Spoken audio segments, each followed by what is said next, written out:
Oh, good evening, everybody. You already know who it is. Target individual CJBK. So it is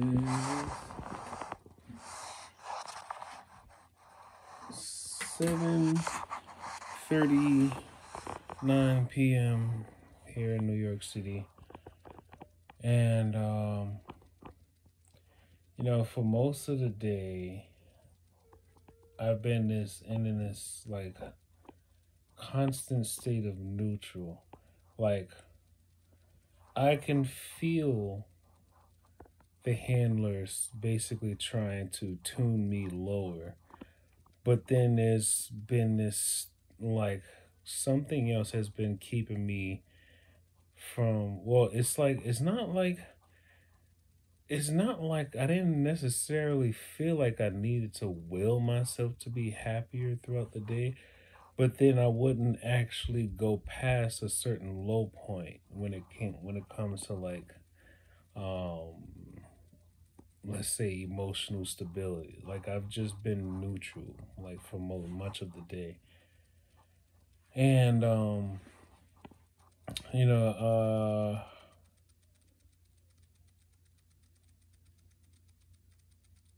they're talking too loud.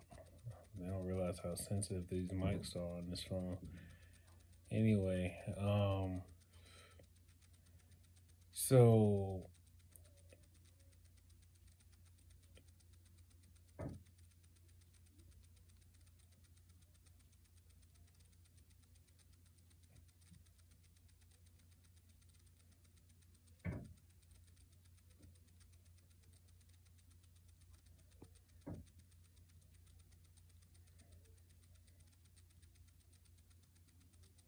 I'm just like, I'm only being quiet because I'm trying to tell the exact position of where the device is at.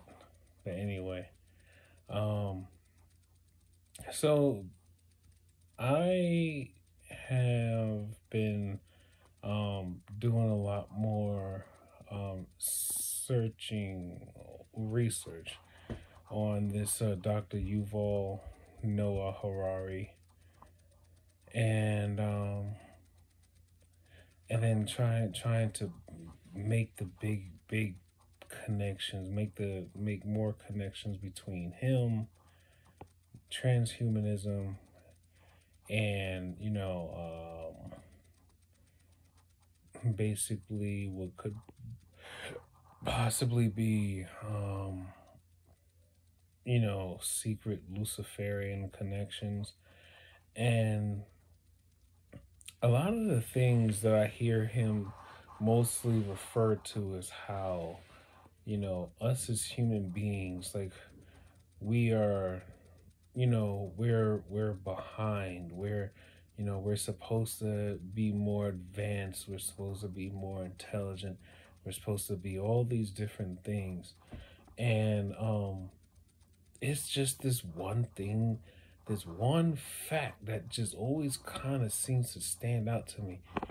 Every single time mankind tried to do something way much more than it was meant to do, as far as the organics of the human body, something happens to those people. Whether they try to change something spiritually about themselves, or they try to change something biologically about themselves, or they try to create some type of idol to worship, or whatever the case may be. Every time mankind has done that, that whole civilization just gets wiped out. Like literally wiped out. To the point where the only way you can find any remnants of them is you have to go underwater or dig them up. And and then they're the whole idea of this transhumanist society thing, and the whole you will own nothing and be happy. This is an actual statement um said by members of, or a member of the World Economic Forum. And understanding that if they were to successfully basically take everything that we quote unquote depend on and turn it into something digital that we wouldn't necessarily have control of, but someone at some remote location, or someone who probably knows nothing about your life, they have more control over those resources than you would.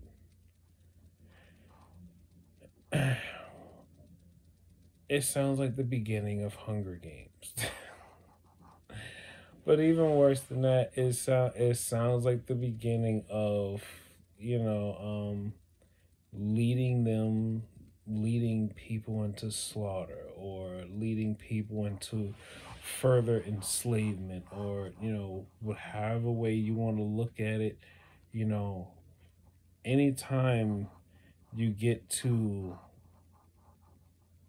um a period in time where one person or a small handful of people want to dictate everything in your life, from what you spend money on, what you can eat,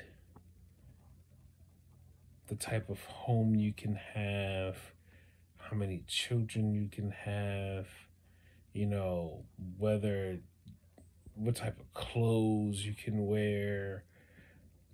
And then now, for those of us who have remote neural monitoring,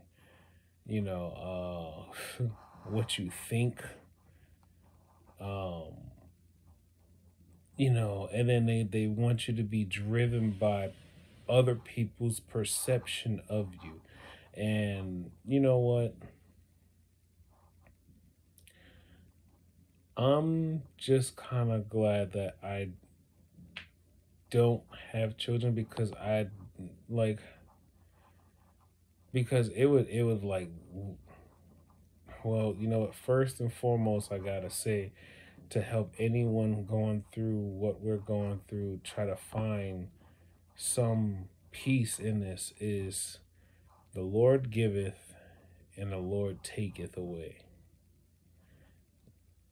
God will bless you with something, and if God realizes you've grown too attached to that thing or that person, and you're not necessarily doing anything in your life that will please God in a way, or at least, do something that'll raise the vibrations of someone else, God will be like, word, all right, let me take that out your life. And God will do that just to test you, just to remind you that there's nothing in your world that's bigger than I. you know so with that being said, um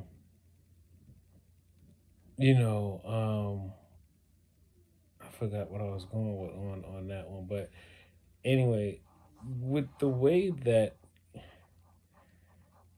Yuval Harari Noah,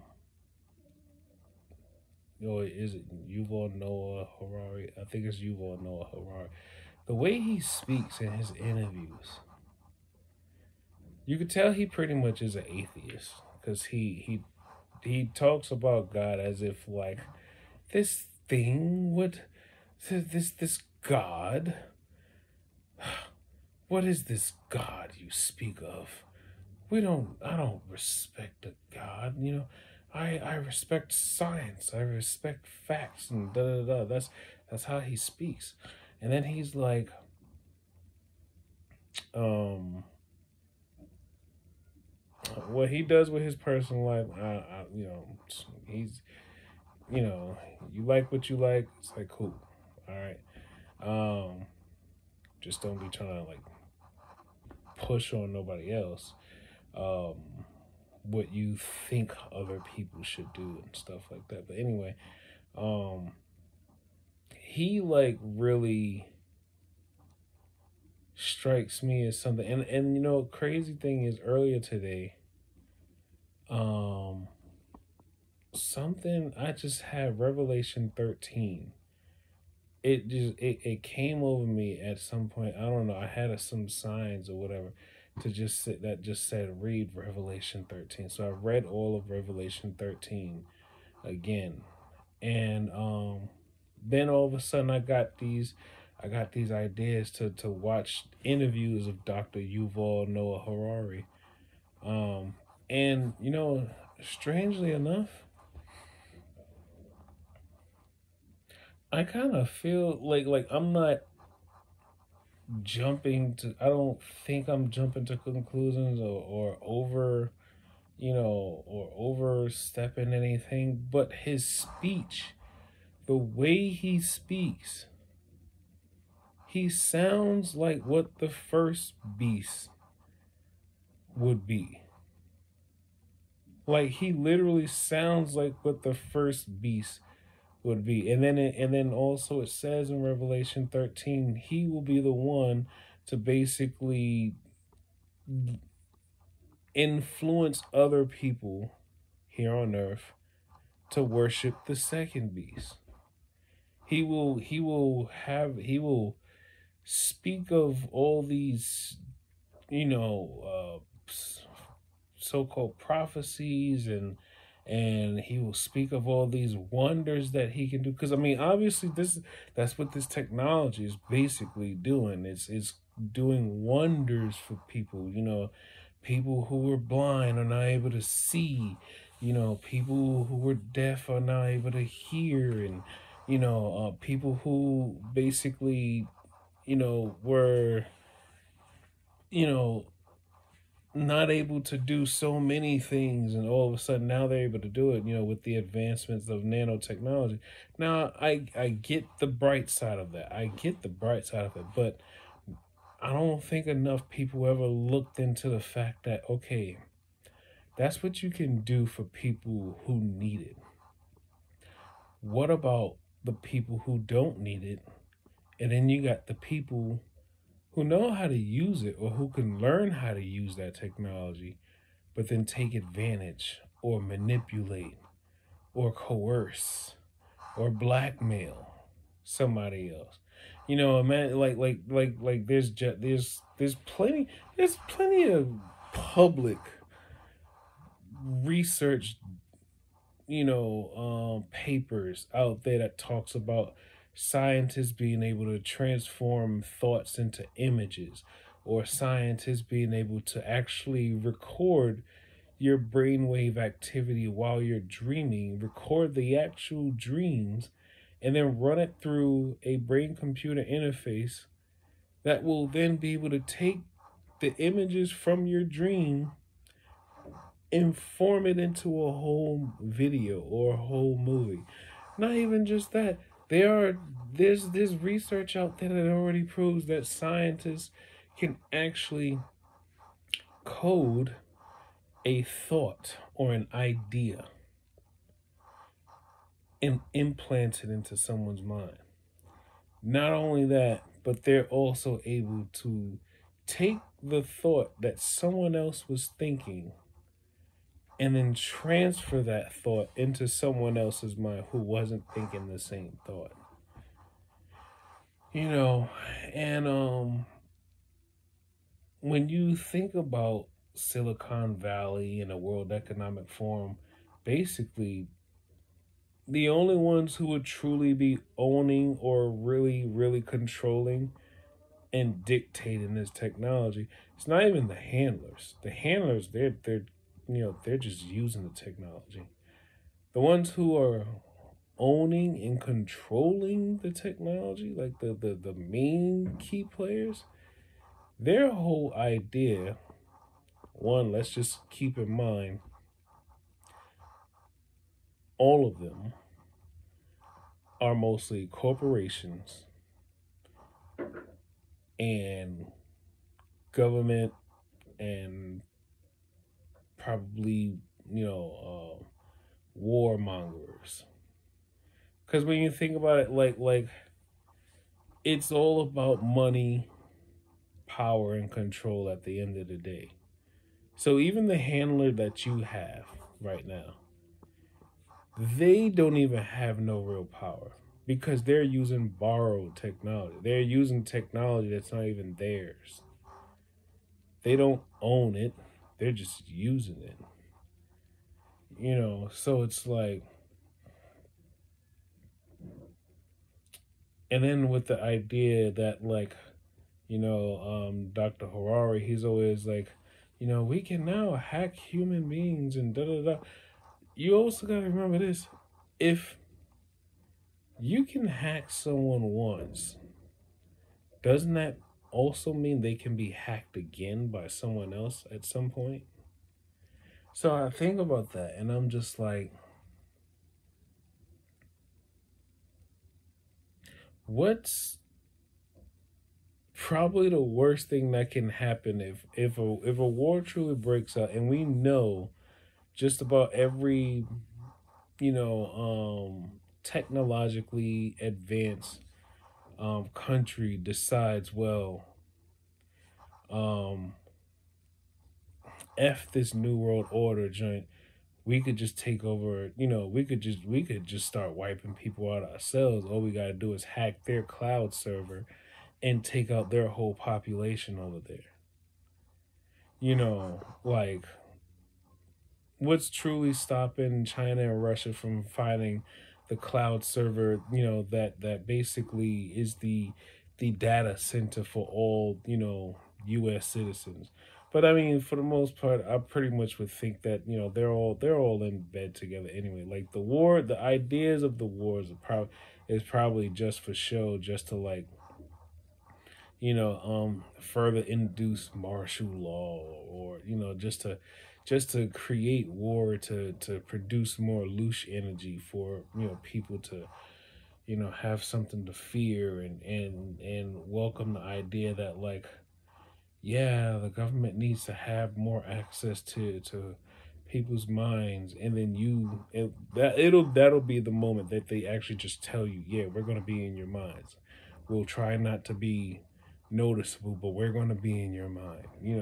Eventually they're going to come out and start saying this stuff, like, make it seem like it's like going to be the new norm. Like, it's going to be the new norm. I mean, for those of us who are already a part of it, it is our new norm.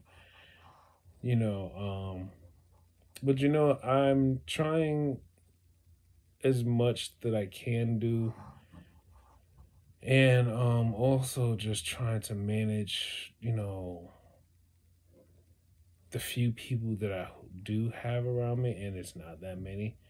But when you're being targeted, and you notice people that you used to be around all the time, they distance themselves. I mean, at some point I kind of actually learned to just green light all of that and just say, just remember that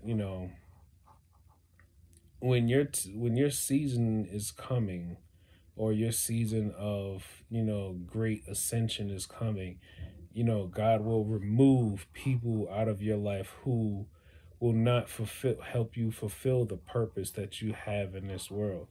So it's like, I don't necessarily find myself to be alone, because in the moment, in the instance of realizing that, like, the people who are no longer consistently active in my life as in the past, I've actually grown closer to people that I have no idea who they are, but yet we all share common sufferings. We share common things, you know.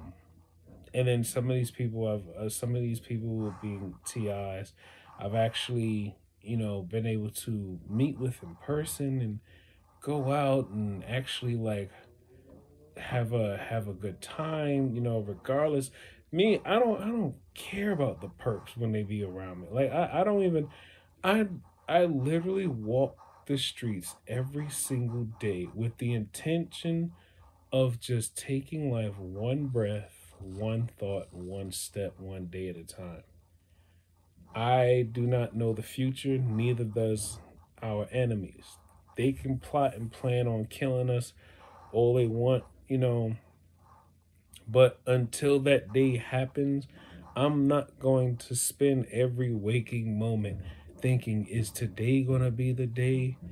Da, da, da. I'm not going to do that. And I don't suggest you do it either, because you're lowering your own vibrational frequency doing that. And to be honest,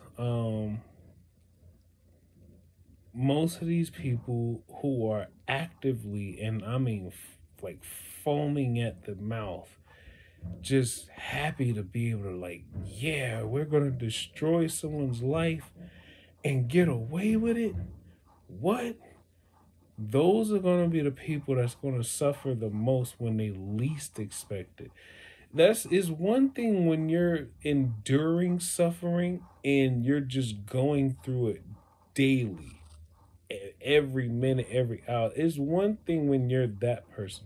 It's another to be the most arrogant and boisterous one, or boastful one. The one who is basically so confident that nothing is going to happen to them because they feel like they have everything in control. Those are the ones that we kind of really actually just say,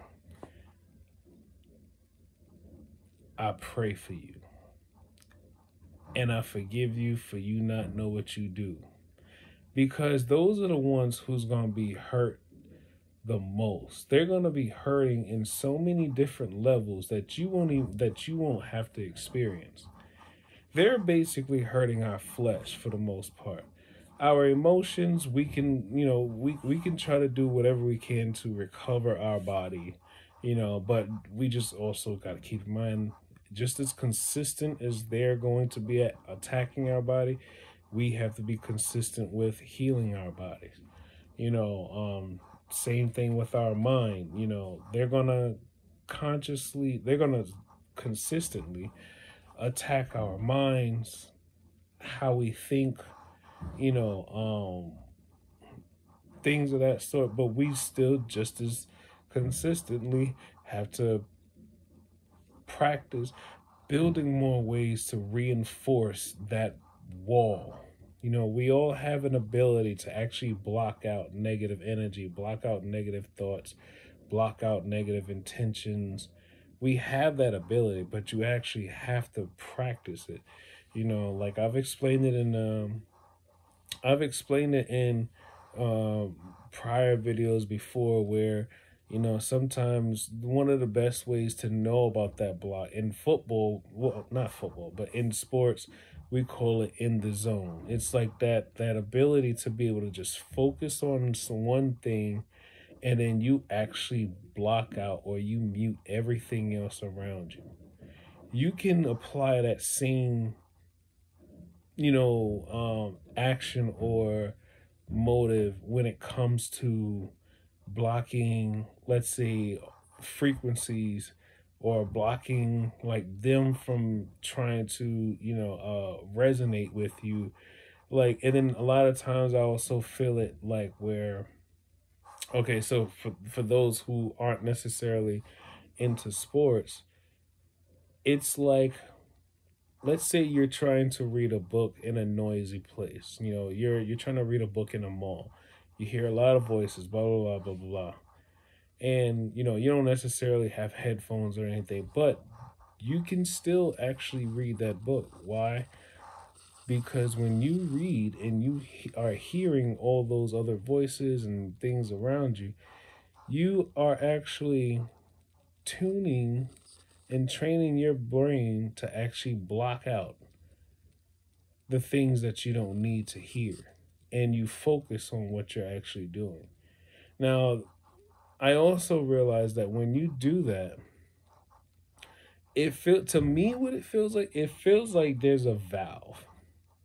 It feels like there's a valve in your brain, and when you focus like that, they always got something that they constructing up there. I don't know what they do, but But anyway, it feels like you have a valve, right? And when you're not focused on anything, and you're just out and about doing whatever, and you're relaxed. You're just like, I don't know, whatever. Everything catches your mind. It's like there's energy, information, data constantly flowing through this valve, right? It's constantly flowing. Now, when you get to the point where um you learn that you can actually close that valve by focusing on blocking out external things. And when you close that valve, you will feel. See, I'm at the point where they figured out that I know how to do that. So what they did was they found the resonant frequency for, I guess, that valve, and now they got it to a point where it just stays open. And for me to have to actually try to close it, I have to really like put a lot more attention and focus. So, and then that valve feeling, it's like not too far up to the surface of the head, but it's definitely towards the middle. I don't think it's the pineal gland, or maybe it is. Um, so like right now, what I did was, remember I told you that you can actually find the frequency that's linked to your pineal gland. All you gotta do is take your hand and place it right above the center of your head. If you feel about, this like warm sensation that has a very circular shape to it, and it's going right through your palm, and it's probably no bigger than like a $50 or a quarter, right? um that is the main link. That is the main link to just about your entire being. So yeah, and then this is, the copper fabric that I had bought, I think it was like last week or the week before. And so what I did was, right now, I haven't felt too much. They haven't done anything, odd in a while with my head since I put this on. But then what I also have noticed was, it made the specific points of my brain that they're targeting more prominent to sense with my hand, because now that I have this on, I no longer am feeling the heat emitting from my head through like just regular body heat, but I'm feeling the heat of each of the, particular light beams that are connected to my body. So like I tell you, there is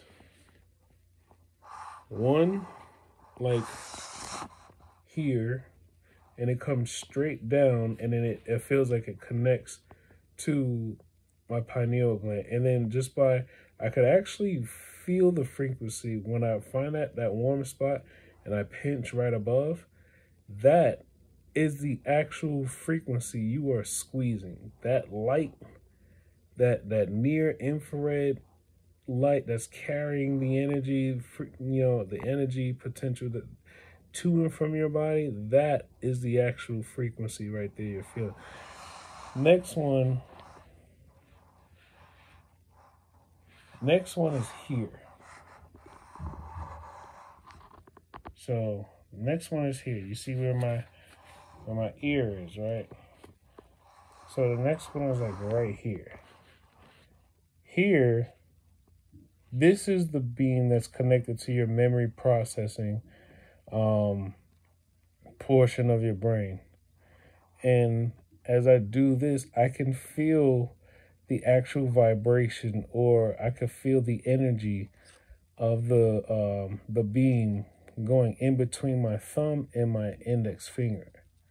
Like, you can actually feel the energy of the beam, right? That's number 2. Let me see.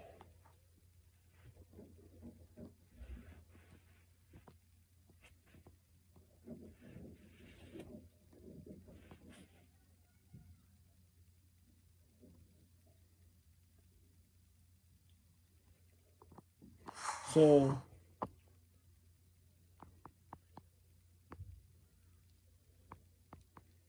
there's one right here, and it kind of goes in. It kind of goes in. Let me see. It kind of goes in like right here. Now, that's the cerebellum. Cerebellum. I think I think a part of it deals with the visual cortex.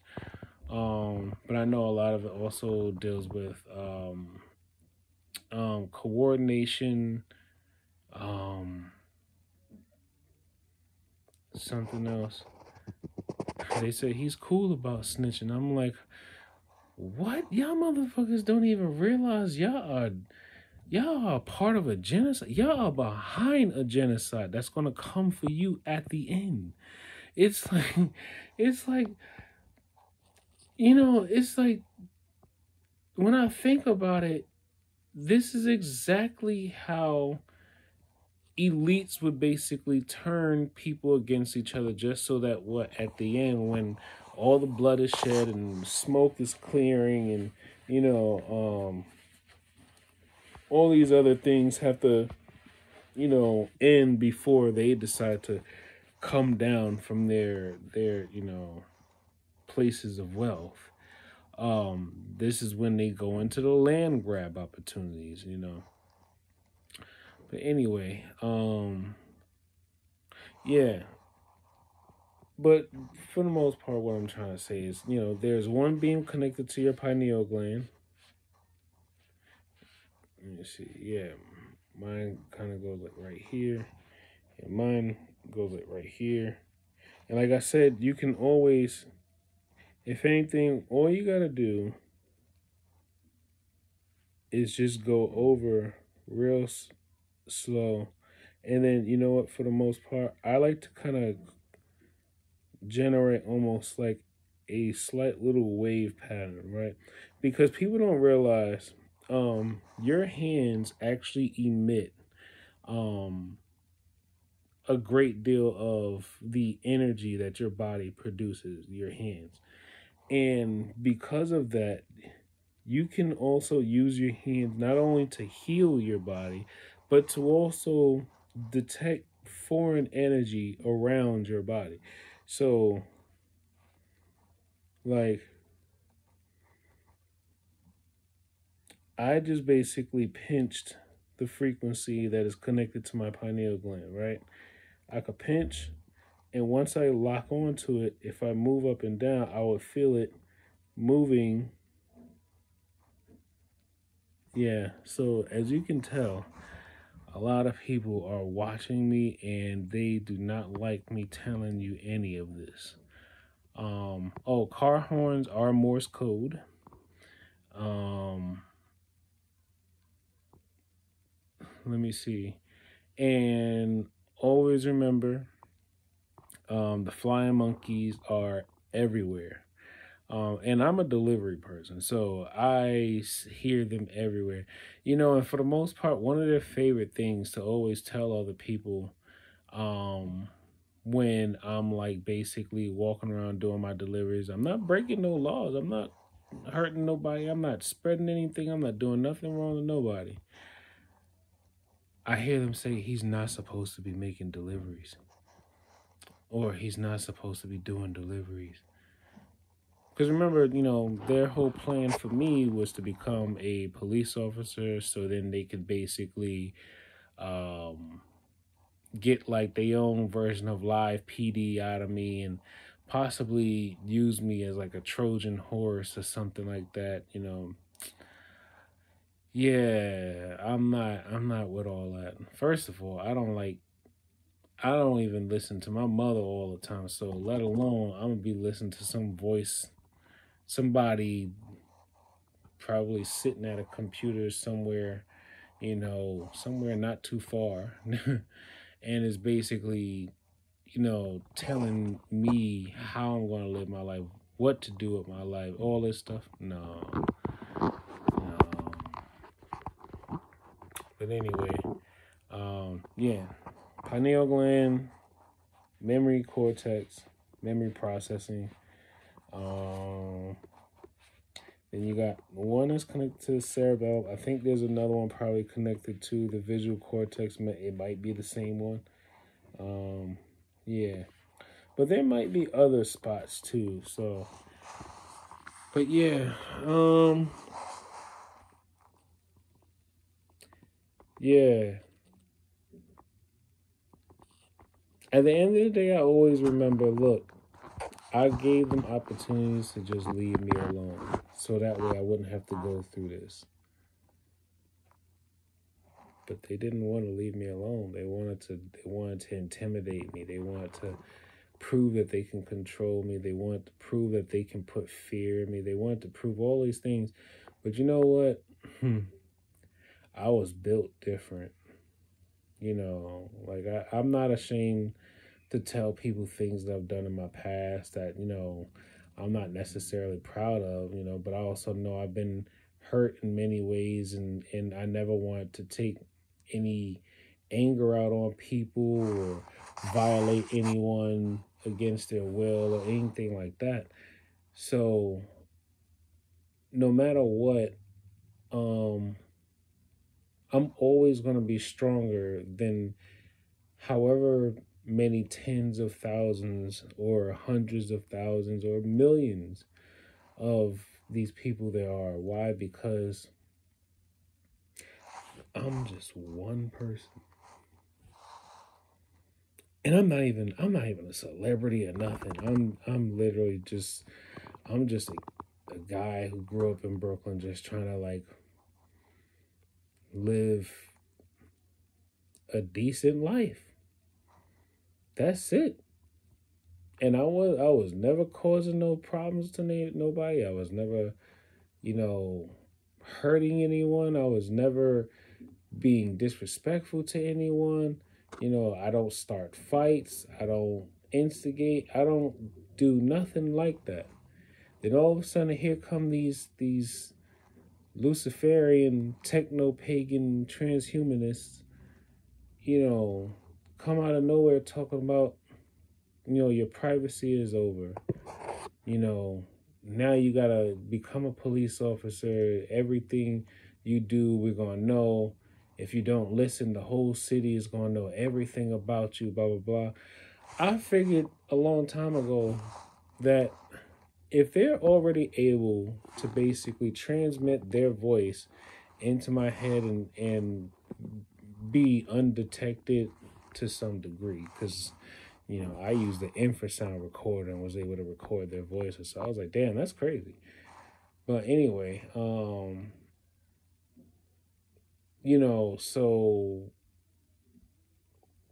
yeah, and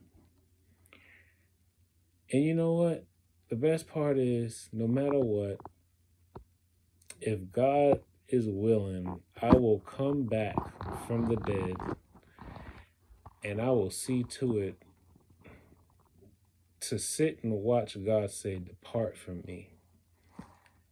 As their spiritual energy will become consumed by the beast that's trying to find its way back into the world.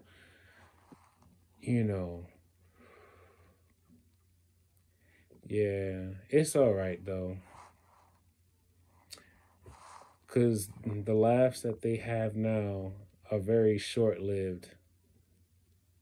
See, I go through torment every day because people are purposefully trying to make me unhappy.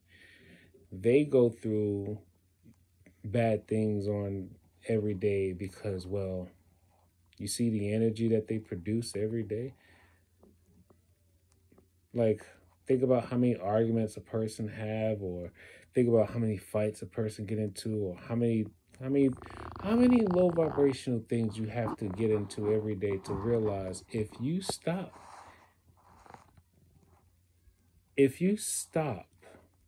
and think about the idea of when you produce a certain amount of energy, that same energy is to come back to you.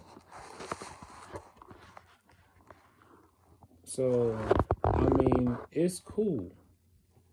I've been mostly always kind and genuine to people my entire life. So it makes sense. It makes sense that, like, you know,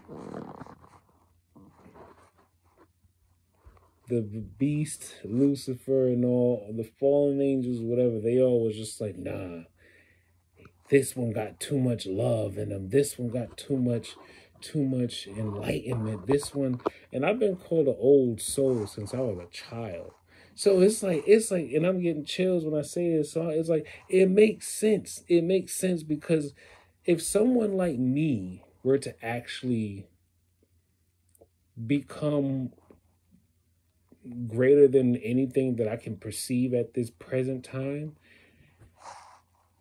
and I become influential to people, or someone who can spark change in a number of people in a way that's not controlled by the cabal, or not controlled by, how specific people of society want me to be dictated at, but I just speak honestly, genuinely, and with unconditional love. Like,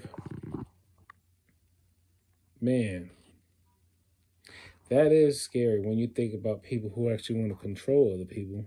You can't have someone like me around, because I'll teach you how to make sure you always love God first, then yourself. Because God gives us everything, and God can take away everything. Always respect God. Anyway, that's it. I haven't done one of these 41-minute ones in a while, so I'm going to go ahead and take me a shower. Those of you who are doing spectrum analysis, or who have the audio equipment to, or the capabilities to read into background noise and everything, you already know. So, but yeah, take life one breath, one thought, one step, one day at a time. Peace.